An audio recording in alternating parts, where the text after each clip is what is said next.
Good morning aspirants, मेरा नाम है यास्मिन गिल। आज की इस वीडियो में हम करेंगे 17 दिसंबर के पीआईबी एमसीक्यूज। आप इन सभी वीडियोस को अनअकैडमी के इस लिंक पे फॉलो भी कर सकते हैं, साथ ही साथ इनको अपनी रेटिंग एंड रिव्यू भी दे सकते हैं।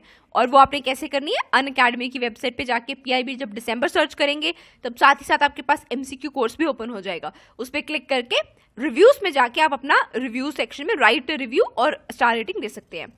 तो स्टार्ट करते हैं कपल ऑफ इंस्ट्रक्शन से। आई होप आपने कल की पीआईबी समरी देख ली होगी, लेकिन वैसे तो काफी क्वेश्चंस उसमें से इतने फ्रेम नहीं होंगे, बट स्टिल वो काफी इन्फॉर्मेटिव थी। इसके अलावा अगर हम देखें तो जैसे आप सभी क्वेश्चंस अटेम्प्ट कर लेंगे तो साथ ही साथ अपना स्कोर कार्ड नीचे मेंशन कर देना।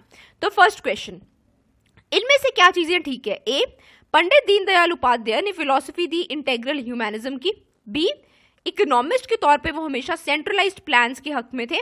सी, उन्होंने जर्नल्स लिखे जैसे कि स्वदेश, पंचजन्य वगैरह। तो ये इसलिए इंपॉर्टेंट क्योंकि गवर्नमेंट जो है इनकी बर्थ को इस साल कमेमोरेट करने वाली है। तो अगर हम ऑप्शंस देखें यहाँ पे हमारे पास ए और सी करेक्ट है।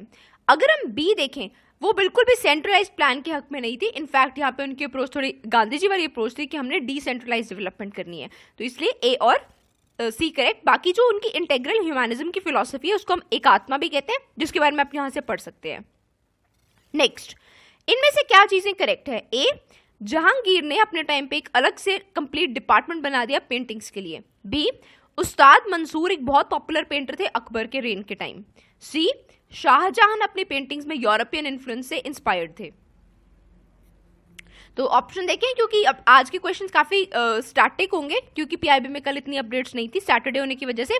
और अगर यहाँ पे हम आंसर देखें तो इसका आंसर है हमारे पास ओनली सी। क्यों? क्योंकि ये जो उस्ताद मंसूर थे फेमस पेंटर, ये थे जहांगीर के अंडर, और जिन्होंने अलग से एक डिपार्टमेंट एस्टैब्लिश करा वो थे अकबर। तो हमारे पास यहाँ पे ओनली सी करेक्ट। नेक्स्ट, इनमें से क्या चीजें ठीक है? ए, ध्रुपद सिंगिंग अपने बिल्कुल टॉप लेवल पे पहुंची अकबर के टाइम पे। बी, इसको ज्यादातर एक सिंगल आर्टिस्ट परफॉर्म करता है। सी, जो इंस्ट्रूमेंट उसमें साथ में यूज करा जाता है जिसको हम पखावज कहते हैं, ये एक स्ट्रिंग्ड इंस्ट्रूमेंट है। तो अगर हम ऑप्शंस देखें यहाँ पे फर्स्ट और हमारे पास अगर हम देखें, हाँ बिल्कुल ए, ओनली ए यहाँ पे करेक्ट ऑप्शन है। क्यों? क्योंकि सिंगल आर्टिस्ट नहीं, अगर हम यूजुअली देखें तो इसको दो आर्टिस्ट परफॉर्म करते हैं। अगर हम सी देखें, जो पखावज जिसमें यूज किया जाता है वो स्ट्रिंग्ड इंस्ट्रूमेंट नहीं होता, वो परकशन इंस्ट्रूमेंट होता है। तो यहाँ पे जिसको हम बजा के प्ले करते हैं जैसे तबला वगैरह है, ठीक है। तो ये जो है परकशन इंस्ट्रूमेंट है, स्ट्रिंग्ड इंस्ट्रूमेंट नहीं है। नेक्स्ट, इनमें से क्या चीजें ठीक है? ए, मधुबनी पेंटिंग्स को जीआई स्टेटस मिला हुआ है, मतलब कि ज्योग्राफिकल इंडिकेशन। बी, ये ज्यादातर ओडिशा में पॉपुलर है। सी, ये जनरेशन दर जनरेशन पास की जाती है घर की वुमेन के द्वारा। तो ऑप्शंस देखें, अगर हम यहाँ पे हमारे पास ए और अगर हम देखें सी, ये दोनों करेक्ट है। लेकिन अगर हम देखें बी, ये ओडिशा में नहीं, ये मिथिला रीजन, मधुबनी जो पेंटिंग्स है ये मिथिला रीजन और ये है नेपाल में और हमारे पास बिहार में, वहां पे पॉपुलर है। तो हमारे पास यहाँ पे ओनली ए और सी करेक्ट। नेक्स्ट क्वेश्चन, इनमें से क्या चीजें ठीक है? ए, ट्यूबरकुलोसिस एक बैक्टीरियल डिसीज है। बी, जो इसका स्पूटम टेस्ट होता है इसमें जो है रेजिस्टेंस भी डिटेक्ट हो जाती है कि आपकी बॉडी को रेजिस्टेंस है या नहीं मेडिसिन के खिलाफ। सी, जीन एक्सपर्ट टेस्ट एक मॉलिक्यूलर टेस्ट है जिससे टीबी को डिटेक्ट कर सकते हैं उसकी म्यूटेशंस को देख के। डी, इस पर्टिकुलर टेस्ट से, मतलब कि जीन एक्सपर्ट टेस्ट से आप टीबी के बैक्टीरिया को भी डिटेक्ट कर सकते हैं और साथ ही साथ रेजिस्टेंस को भी डिटेक्ट कर सकते हैं। तो अगर हम ऑप्शंस देखें, टीबी पे वैसे ही काफी फोकस है इंडिया का भी, और इंडिया काफी दुनिया में जितने भी ज्यादा पेशेंट्स है उसमें इंडिया का भी काफी ज्यादा नंबर है।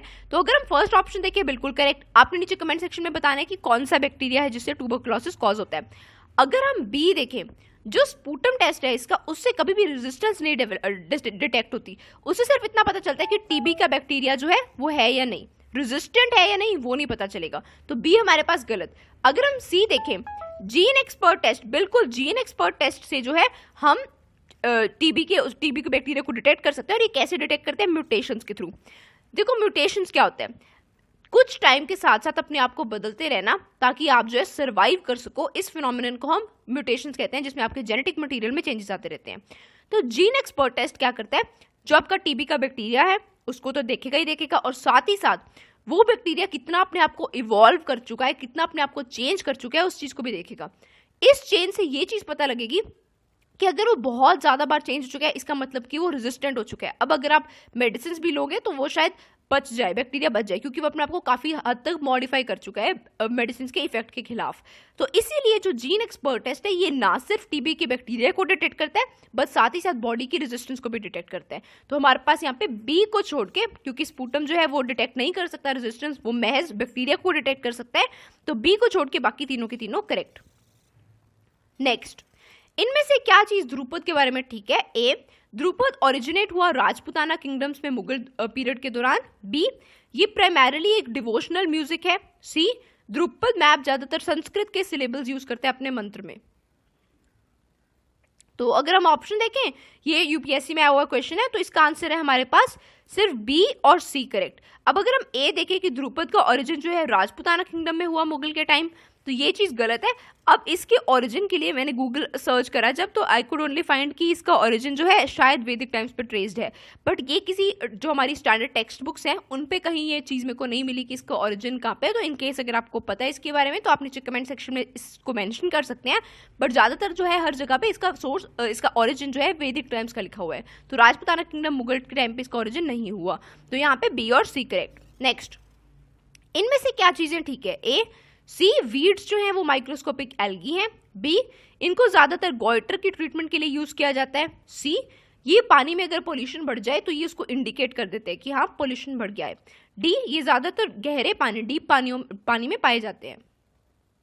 तो ऑप्शन देखिए हमारे पास यहाँ पे करेक्ट आंसर है ए, बी और सी।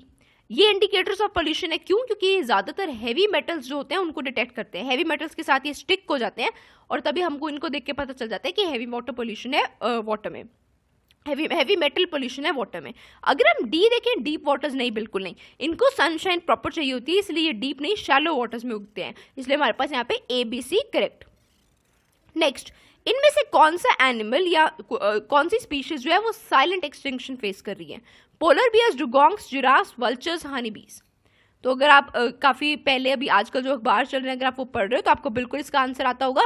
साइलेंट एक्सटिंक्शन आज के टाइम पे जो फेस कर रहा है वो है हमारे पास स्पीशीज जिराफ्स की।